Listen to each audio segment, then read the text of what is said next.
నాకు first bulk order అయితే వచ్చేసింది నా ఫ్రెండ్ దగ్గర నుంచి. చాలా హ్యాపీగా ఉన్నాను నేను.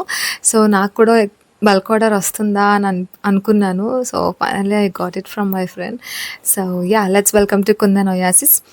బల్క్ ఆర్డర్ దాని గురించి మాట్లాడుకునే దానికన్నా ముందు ఈ హెయిర్ పిన్స్ గురించి మాట్లాడుకుందాము. మా ఇంటి దగ్గర ఉన్న ఫ్రెండ్ అయితే ఇవి నాకు చేయమని అడిగిందనమాట. నేను చేసినవి పిక్స్ షేర్ చేసిన తర్వాత ఓకే, నాకు రెడ్ కలర్‌లో చెయ్యు అని చెప్పేసి నేను రెడ్ కలర్‌లో తనకి లోటస్ థీమ్‌తో చేసి ఒక పిక్ పెట్టాను. ఓకే అని కన్ఫర్మ్ చేశాక నేను చేశా. ఒక 6 పీసెస్ చేయమంది.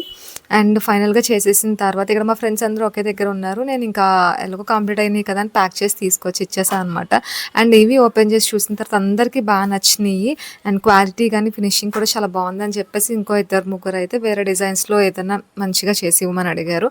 అండ్ ఎవరికైతే నేను చేసి ఇచ్చానో తనకి కూడా బాగా నచ్చి ఇంకొక పేరు ఏదైనా తీసుకుంటా మంచిగా చేయమని చెప్పి అడిగిందనమాట. మనం పిక్స్ షేర్ చేసి ఫొటోస్‌లో చూసి ఆర్డర్ పెట్టుకునే దానికన్నా అండ్ ఇట్లా డైరెక్ట్‌గా చూసిన తర్వాత వచ్చే ఆర్డర్స్ ఇంకా హ్యాపీగా ఉంటది. అండ్ అంటే మనం డిజైన్స్ వాళ్ళకి నచ్చి ఇంకా ఆర్డర్స్ పెడుతున్నారు కదా! తీసుకున్నా సరే మళ్ళీ ఇంకొకటి చెయ్యు అని అనడం అది ఒక హ్యాపీనెస్ అనమాట. నచ్చుతున్నాయి కాబట్టి. సో, ఇంకా చేసిన తర్వాత నేను మేకింగ్ వీడియో పెడతాను. And next coming to the bulk order. నా ఫ్రెండ్ నుంచి నాకు బల్క్ ఆర్డర్ అయితే వచ్చింది. నాకు కూడా వస్తాయో బల్క్ ఆర్డర్స్ అని స్టార్టింగ్‌లో అనుకునేదాన్ని. Finally I got it from my friend అనమాట. సో, ఒక ఫంక్షన్ కోసం తను బల్క్‌లో చేయమంది. ఒక 50 పెయిర్స్ అట్లా మేకింగ్ వీడియో చేస్తానో లేదో తెలీదు. బట్ ఒక చిన్న క్లిప్ లాగా ఇక్కడ యాడ్ చేస్తున్నా. చాలా చాలా బాగున్నాయండి.